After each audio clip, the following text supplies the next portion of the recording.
Welcome to RealTalk with Nivoda, where we speak about what's actually going on in the diamond industry.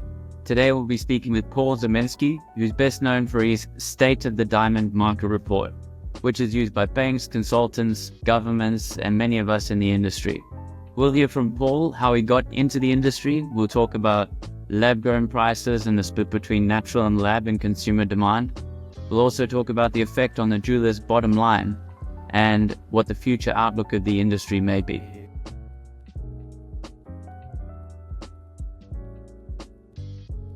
Welcome to the show, Paul. Yep, thanks for having me.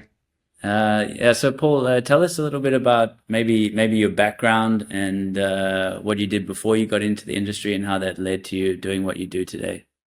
Yeah, so I have no background in the diamond industry, you could possibly argue that that's helpful, not having a previous connection. I think it can kind of give you a fresh perspective if you're an analyst like I am. But my background is as a financial analyst, and I really kind of wanted to narrow in on a specific industry and become an expert in one particular area.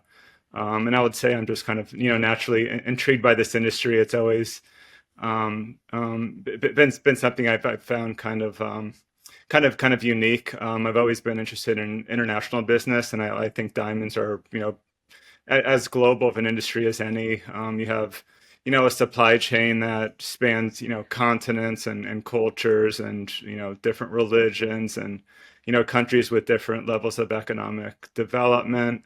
And then within the supply chain itself, you have all these different concentrations. You have the geologists, engineers, and miners if we're talking the upstream. Then in the midstream you have the artists and the jewelry designers, and then downstream you have the luxury business aspect, which is built on marketing and creating emotion and desire for the product. And then you have the history of the industry and the monopoly structure, and that's a case study in itself. So the industry really has a lot to offer. It's very unique, and it's I think it just intrigues me for all of these reasons. Oh, amazing. Well, when did you start writing the report? So I started covering the industry exclusively probably approximately 10 years ago.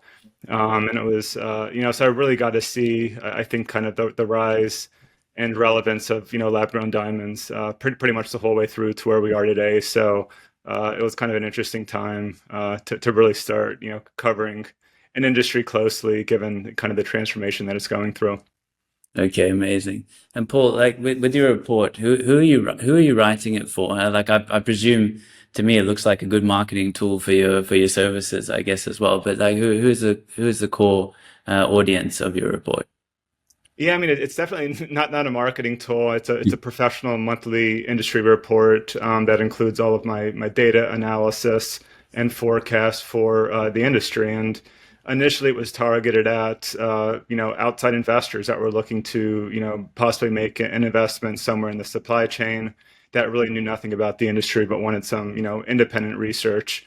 And now my client base it includes many of the largest players in the industry throughout the whole supply chain. It includes governments, management consultancies, academic institutions. So I think anybody that's kind of doing research in the industry or already has kind of a stake in the industry. At this point, I'd say my client base is pretty diverse and pretty global.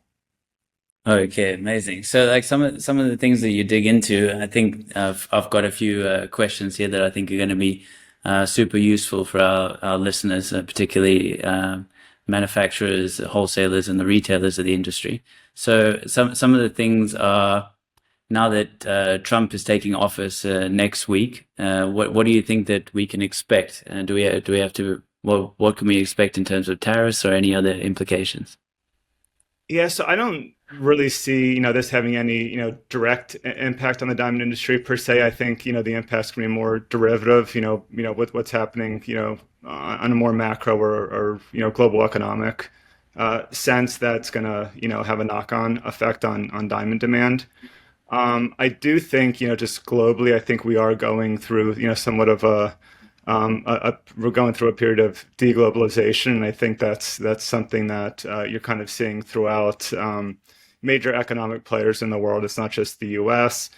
So I think there is going to be some movement. Say if you're in North America, I think it'd probably be strategic to to expect a future where, say, the U.S. is closer to the NAFTA countries, Canada and Mexico. I think there's going to be, say, manufacturing, and not diamond manufacturing, but just general goods manufacturing, maybe moving from the Eastern world more towards North America, Canada, and Mexico, that sort of thing. And I think that's going to kind of have implications, right? And I think, in the U.S. alone, I think the U.S. is going to probably revert to doing more domestic manufacturing, I think, which could kind of boost, say economies within the Midwestern portion of the United States. And I think, for instance, that could be an example of where you could see, consumer demand growth and say the southern U.S. and more of like the Midwestern part of the country that, I would say in the more recent past has kind of been slower growth area economically. So I think there's going to be changes like that, depending on where you operate. I think there's, going to be certain, things you're going to want to kind of focus in on. But as far as, just, specific or direct impact on the diamond industry, I don't see the elections, have any kind of, direct or acute kind of impact on diamonds. Okay, so not in diamonds, but maybe in jewelry, right? So our supply chains from manufacturing in India and China, we could have duties that may be added to that. Is that what we're seeing? Not necessarily. I think if you look at the Indians, I mean, I think they understand how important the diamond jewelry trade. I think it's like the third biggest export industry for the Indians. India in itself is probably going to be the fastest growing large economy in the world for the foreseeable future. I just got back from India a few weeks ago, so I kind of have a fresh view on what's going on there. But I think India is going to continue to be a major player in just diamond manufacturing, jewelry manufacturing. I don't really see much changing there. Okay. All right. What are we seeing within the lab grown in terms of prices and in terms of share of engagement ring sales? What are you seeing there? Yeah, so it's still, based on what I'm seeing, it's still a very much a US centric product. I estimate that upwards of 85% of lab grown diamond jewelry demand is for looking globally is in the US. So the product still really hasn't picked up, significant traction in, say, the second, third largest consumer markets of diamonds, which are China and India. So still very much a U.S. product.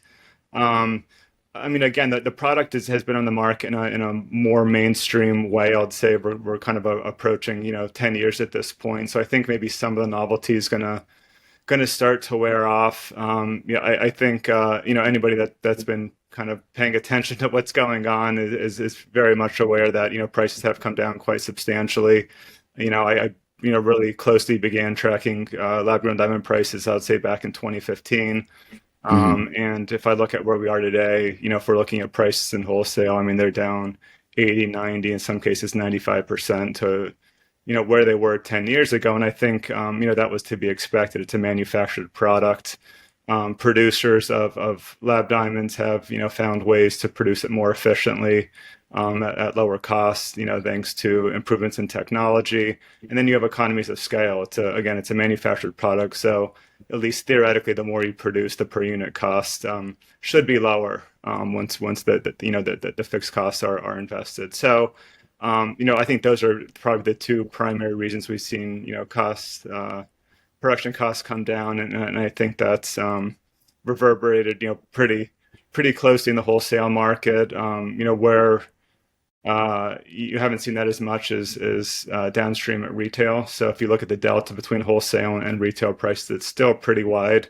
And just based on an analysis I've done, for just looking at generic unbranded loose lab grown diamond, you'll still see, retail margins, 75, 80, 85%, which is, double, what the natural diamond industry has historically seen. So I think there is, some room for those margins to come down. And if they ever kind of come down to levels, seen with natural diamonds, just, based on that theory, most, lab grown diamonds are going to be selling at, well under, sub $1,000 price point. So I think the industry really kind of has to take a step back and kind of decide, where it wants to play, how it wants to position itself. Do you want to be a fine jeweler selling, diamonds in the multi-$1,000 price point, or do you want to be selling, more jewelry, more like, fashion jewelry oriented price points in the $100 price points? So and I think that's that's kind of been the trend, that's kind of been the progression, but we're really getting to what I would describe as like an inflection point if we're looking at just price points and lab diamond versus natural diamond, and then potentially some normalization and margins downstream of lab grown diamonds. So that's what I'm, keeping a close eye on. I'm kind of the belief that the reason that lab-grown diamonds took off as strongly as they did is because retailers were really, pushing it, and they would have a customer coming into a store looking, to buy a natural diamond engagement ring, and the retailer and the frontline salesperson, ultimately convinced them to, buy a lab-grown diamond because the relative price point is so much more affordable, and the retailer was incentivized to do that, to try to capture that fat margin. So I think if we start to see the margins come in, I think retailers could go back to pushing natural diamonds again, just because it would be in their best financial interest to do so. So that's kind of just something I'm trying to keep a close eye on. You're seeing some indication of that. But we're still, certainly at a point, if you just look at the most recently concluded holiday season, retailers are still seeing growth in lab-grown diamond sales, if we're looking at volumes at least. I think, given that prices have come down as much as they have, I think a lot of that's offset the growth and volume if we're just looking in value terms. So again, I think we're kind of really getting to an inflection point, and 2025 should be an interesting year to see how all this plays out. Yeah, I agree. We've seen the prices of lab grown level out over the last 4 months. So I'd say late Q3, we've seen that they've been able to stabilize a bit at the point we're at. I'm not sure. What do you think the bottom is going to be? Do you have any insight into what that would be? Yeah, I mean, so, as we were talking about before, I mean, prices are already down 85, 90% at wholesale. I mean, I don't know how much more room there is for them to go lower. I do think, the price of the material, the price to produce it, will continue to get lower. And the reason I say that is because you definitely have, lab-grown diamond producers that are aiming to eventually produce lab diamond for high-tech applications.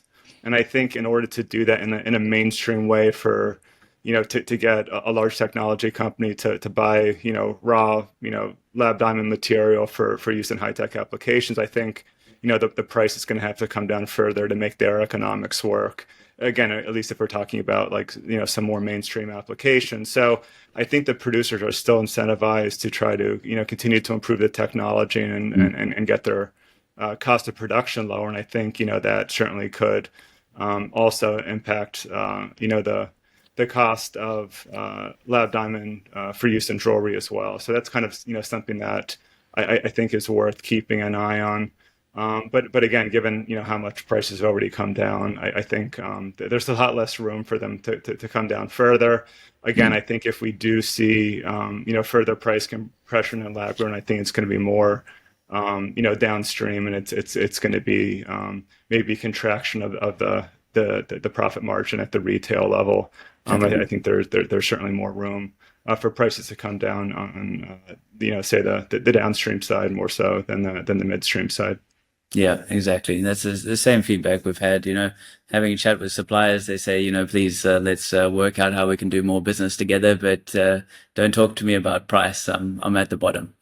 So that's a sign of that. I think what we're seeing now is retailers talking about the dollars per engagement ring sale that they can actually make. What's happening with the retail prices? It's following the wholesale prices that come down and leveled out. So we've still got some more time for that to adjust. And I think that the conversation at the retail point in some of the businesses that we're speaking with is to use language that helps to sell a natural diamond. I guess trying to look into the future, it's hard to say how many of those conversations will lead to actually changing a consumer's mind or not. So I find that a challenging one to predict what the split will be over time. Would you agree with that? Not necessarily. So again, my view is that the reason that lab grown has taken off is because retailers were incentivized to make it take off, and thus they were doing a pretty good job to convince consumers to buy a lab grown diamond over a natural.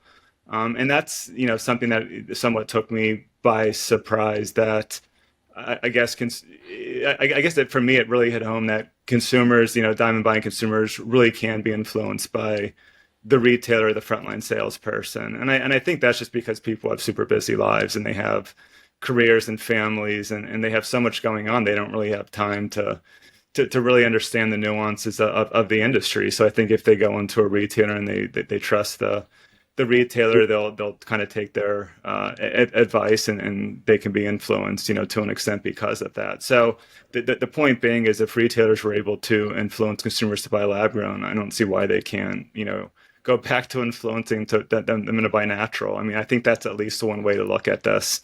So I would consider, at least thinking about it that way. But I mean, for retailers, I think the one thing that's really disappointed me. So, just this past holiday season, I went into a few jewelers by me, and I live in a relatively nice area, and it's in an area where consumers could afford, nice, fine jewelry. And I walked into a few independents, and they were selling, natural diamonds and lab grown diamonds in the same case.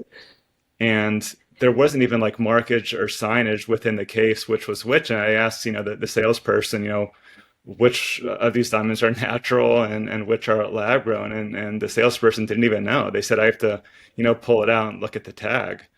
So, I mean, I think the industry is really, it really has to be careful and kind of decide how it wants to position itself. And, do you want to sell your merchandise as high-end, fine jewelry, or do you want to just sell it as, commoditized fashion jewelry? And I think the consumer is already confused for the reasons I said. I think there's have very busy lives. They have a limited amount of time to really, study and invest time to understand the nuances of the diamond industry. And just anecdotally, I could tell you, people that are not in the industry, I would say more than half, still don't know that you can distinguish between a lab grown and a natural diamond. They think if they're buying a natural diamond, they just have to take the retailer's word that it's natural. They don't understand that you can chemically differentiate with certainty.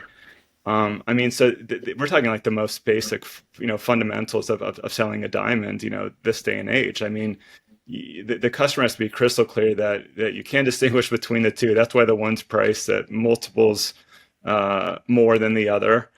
And I think by merchandising them in the same case without signage, it should go without saying, but it's just insane to me. So, I mean, I think, there's still a lot of work to do here, even though, the lab grown product's been out for, almost a decade now. I'm quite disappointed that, the industry hasn't done a better job of really, trying to inform the consumer, on at least the most basic, fundamentals, of diamonds, this day and age, that you can distinguish between these two with certainty. The one is a manufactured product. It's beautiful, but the other one, natural, it's beautiful, but it's also, rare and valuable. It's a non-renewable natural resource, and they're different products, because of that. And diamonds are a luxury, and luxury isn't necessarily a practical, rational purchase. It's an emotional purchase. And I feel like the industry's, lost its way. And I think if it's not careful, it can kind of get to the point where, it's going to be very difficult to get back to where we were, 25 years ago. So, again, I think we're kind of getting to an inflection point, and I think that the price differential between lab grown and natural is kind of really driving that home. But I really hope that, the industry as a whole can start to think further down the line, and where does it want to be? Where does it want to position itself? And I think it starts with, making sure the consumer understands, the difference between the two products. Because if you can't do that, I think diamonds are at risk of just, losing, relevancy as a product, and just losing consumer confidence as a product in general. Okay, so there's two parts about it. One is the language that's happening in the sale in the store, like actually at the point of sale, and the second part is the marketing of natural diamonds as an industry. So we've seen the De Beers and Signet worth the wait, but what since De Beers once had 80% of the rough supply and was able to spend a marketing dollar on natural diamonds and recoup that from a natural diamond sale, now that they've got 30% of it, how do you see that we come together as an industry to market natural diamonds?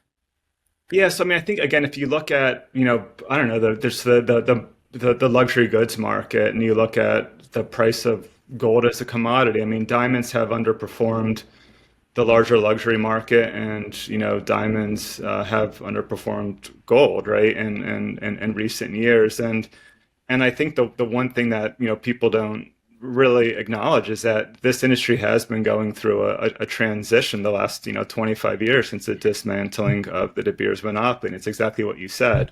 De Beers had 85% market share, and now they have a third. So De Beers isn't in a position to kind of support the whole industry the way that it did 25 years ago. And I feel like nobody really wants to acknowledge that. And I think, because the industry hasn't, fully acknowledged this, diamonds kind of have lost relative share.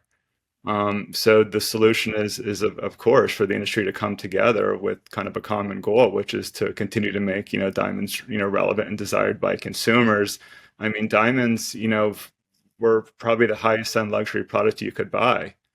So I mean, you kind of have to maintain the status of the product, and the industry just has not done that. The last 20, 25 years. So I think if you look at the fact that the industry has lost relative share, I think it was inevitable, right? And I think it's understandable why that happened. And if you just kind of do an analysis on what was spent on marketing back in the day, there's no official figures on this, but I would estimate that if you look in inflation adjusted dollars, the diamond industry was spending $450 million a year on generic diamond marketing. Today it's I don't know, it's like a tenth or maybe 20% of that. So I mean, that matters. It's a luxury product. You have to market it. You have to keep it relevant. You have to kind of create that desire. Consumers have to want it, and they have to want to pay a big price point for it. So I think if you lose your way on that front, I think it's very, very difficult to kind of maintain the relevancy of the product. And I think that's kind of the number one issue the industry's faced. It's just what you said. It's that the industry isn't as concentrated as it used to be, and you can't rely on one entity to support the whole industry anymore. And that's just something that's been playing out for a couple decades now. So again, I think the industry has to kind of look further ahead and decide where it wants to be, and come to the realization you can't rely on just De Beers to support the whole trade anymore. Or I think this trend of diamonds losing relevancy is going to continue to play out. So again, I think we're just at a very important time in the history of this industry, and it's been a very resilient industry, and I would attribute that to the people. But we're certainly getting at a point in time where I think there certainly is a real risk of diamonds losing the relevancy they once had if the industry doesn't take the right steps. Yeah. Do you another part that I wanted to get to, but is linked here, is the mind to market tracking and the storytelling that we can give in terms of transparency and where diamonds come from in the natural diamond sale. But if we can move, and this is just an idea, if we can move to a place where we could market a diamond with Tracer, for example, which is De Beers company for mind to market tracking, and that marketing dollar specifically attracts a customer that would buy that diamond, and those funds would be returned to the same company who spent the marketing dollars. This is a way that we can start to drive a new initiative of marketing of natural diamonds, where it's not just De Beers who's doing 30% and has to market for the whole amount, or another mine marketing for the whole of natural diamonds. Yeah, I mean, I would argue that the industry has to even kind of take a step back further and again, just get to the very, very basics. I think we're to the point where the natural diamond industry has to put some kind of chip or tracer in natural diamonds that would allow consumers to easily, verify themselves whether a diamond is natural or not. So, you would still have the business to business, process of, gem labs, using chemical tracing, fluorescence, photofluorescence to determine whether a diamond's natural or lab grown. But I think once, you've proven that, a diamond's natural, we need some way to make verification easier at the consumer level. And a jeweler, I think a consumer needs to be able to walk into a jeweler and put their diamond, under a machine that gives an instant, reading, green, it's natural diamond, red, it's not a natural diamond. And I think we need, verification machines and shopping, common shopping space, the shopping malls where there's a kiosk and, a consumer could scan their diamond and verify that it's a natural. And I think, if we're trying to do, a chemical verification, it's very expensive and still complicated to do that on a very kind of mainstream level like I'm talking about. So I think in the interim, the industry needs, to just put, some sort of, tracker in a natural diamond that's already been verified as a natural diamond, within the supply chain, and then, come up with a much, lower cost, ubiquitous, diamond tracking technology that could just, look for that tracer, in the diamond, which again would be a lot more affordable than doing chemical tracing diamond verification machines at a consumer level. So that's, I think, where we need to be, because again, we still have to get over this hurdle of consumers being confused, whether or not you can distinguish the two. I just think it's very, very difficult to get a consumer to spend 10x for a natural diamond if they aren't even sure you can distinguish the two. Like, to me, it's that's where we are, and you and I were kind of on the front lines, so we're this is all very obvious to us. It's been very obvious to us for a long time, but I think we have to take a step back and just acknowledge that there's still a lot of confusion at the consumer level. And then when you have retailers selling them lab grown and natural side by side inside the same case without signage, I mean, you could understand why consumers would be so confused. So I'm definitely with you on all of the the story and enhancing the story. That's what luxury needs to do. You need to kind of create that desirability, and I think what you're saying it is absolutely the right thing to do. But we may have to first take a step back even further, and again just acknowledge the fact that consumers are still confused between the difference between natural and lab grown. So that's, I guess, kind of my thoughts on this. Right, I'm with you. I think also, like, the idea of marketing from the joint effort of all of the retailers, of all of the independents marketing, just the entire product category. We need to create collateral and marketing collateral to get this information to the consumer, not just at the point of sale when someone walks in, but way up the customer journey, and having it online right at the beginning in our retailers' Instagram posts, Facebook posts, on their websites, and all the way at the top of the customer journey.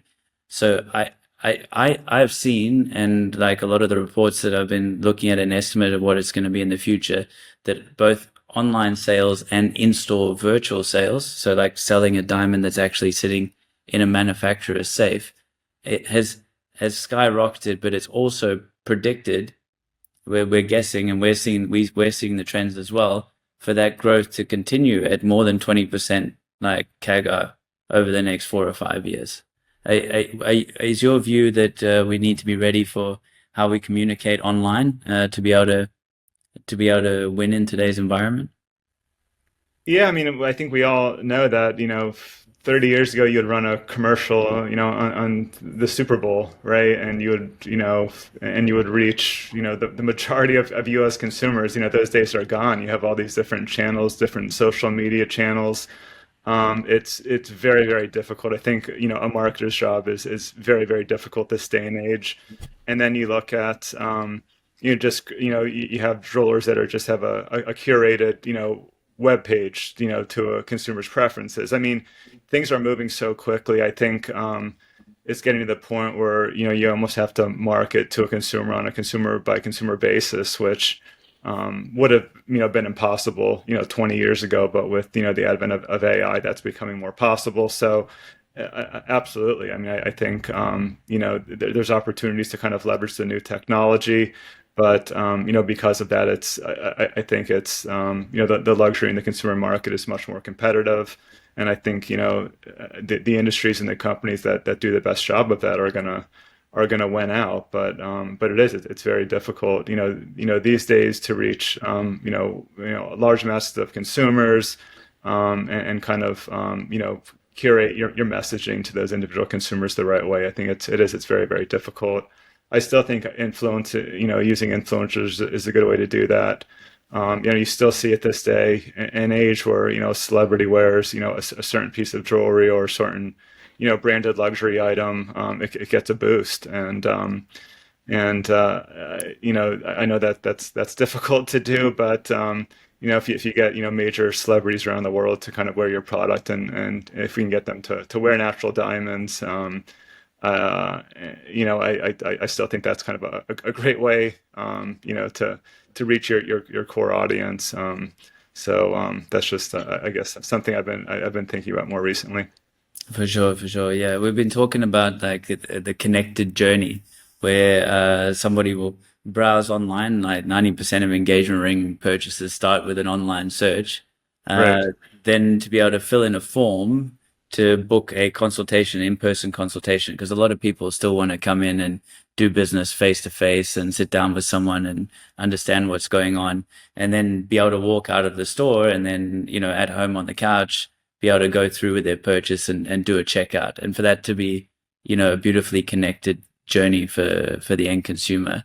And I think it's falling down when we've done different shopping experiences where you fill in this big form and you walk in the store, and then the person that you meet with has no idea who you are, has no idea any of the information you've put in, and is not talking to you about the ring that you had. So I think really focusing in on that journey and knowing that is the journey that we want to create for somebody, I think is an important part for us. For us as an industry to focus on and to improve, but also for us as Nivoda to facilitate and help our retailers with. So I think that's a big one. Yeah, I mean, again, it's like, do you want to be in the business of selling high price luxury items, or do you want to, be in the business of selling, low price fashion jewelry? And if you want to, be selling, high price point, natural diamond jewelry that sells for 10, 15, $20,000, you have to give the customer that luxury experience. And then I think that kind of goes to what you were just saying. So I would argue that the higher, the higher and the highest end of the diamond jewelry industry has done a good job. So we're recording this in mid-January. Richemont, the parent of Cartier and Van Cleef, just released results this morning, and I mean, they had an amazing quarter. Their holiday was up. I think it was up. Their jewelry was up 15% year over year. They had a record quarter. So the companies that really continue to invest in their brands and continue to offer and deliver that high-end luxury experience to their customers, these companies continue to do well. And I think it's the companies that are just trying to kind of go through the motions and sell generic goods the way they have in the past, that just doesn't work anymore. And it's too competitive. And then you add in all the other complications that we were talking about earlier, and it gets very, very difficult. Paul, if you had to predict the biggest shift in the diamond industry in the next 5 years, and you had your crystal ball, what would it be? It's going to get back to what I was saying before. It's like, how are jewelers going to view lab grown versus natural? The ever evolving price points between the two. And I mean, I just don't see how we can go from an industry where the average engagement ring sale in the US was $5,000-$6,000. Today I estimate it's $4,500. And that's after going through the highest generational increase in inflation the last 5 years. I mean, it's just unbelievable. We've had significant inflation, and at least again based on my analysis, we're talking just generic diamonds. The overall average price that consumers pay has gone down. So I mean, that's a big challenge. And again, I think the average price of diamond has come down because lab grown diamonds are deflationary, and that's also impacting the way that I think consumers view the larger diamond category, again for reasons like they're confused between the difference and whether or not you can distinguish. So I mean, that's the big thing going on right now. It's like, so could the industry kind of get its act together and kind of acknowledge what's going on here and really do the right thing to market its product properly, and kind of get that average price point back up. And again, I think it's going to be the responsibility of the whole supply chain. But I would really like to see the downstream kind of really do its part now, and really kind of help educate the consumer accordingly, and differentiate the way they sell their products, because they are different products, and if you want to sell at a different price point, you have to merchandise it as a different product. So I just think it's going to be it's going to be around that narrative. Again, I think we're getting at an inflection point, and I think we're going to really maybe start to see some of that play out this year. But 5 years from now, the question becomes will diamonds still be a relevant product, and will it be perceived as one of the highest end luxury items you could buy, or will it just become less relevant, maybe just a novelty? I don't know, and that's ultimately going to be up to the consumer. But if you're in the fine jewelry business, I think that's certainly something you should be thinking about. Okay, amazing. And last one for our newcomers to the industry, what advice would you give someone who's just starting off? I mean, I think it's a very infectious industry, and again, I think that's because of the people. I mean, I'm an independent analyst. I have no background in this industry, and I can pretty much cover any industry I want. But I love this industry, and I love the people, and I love how global and diverse, and it's a very exciting industry. The history is just fascinating, and I think most people that kind of get into this industry from another industry end up sticking with it, and again, I think that's kind of what makes it so unique, and I think that's why this has been such a resilient industry, and I guess I'll just kind of leave you with that. That's awesome. Thanks for joining us, Paul. Thanks for having me. All right, see you, mate. I hope you enjoyed this candid chat with Paul Zimnisky, and I look forward to seeing you for the next episode of Real Talk with Nivoda.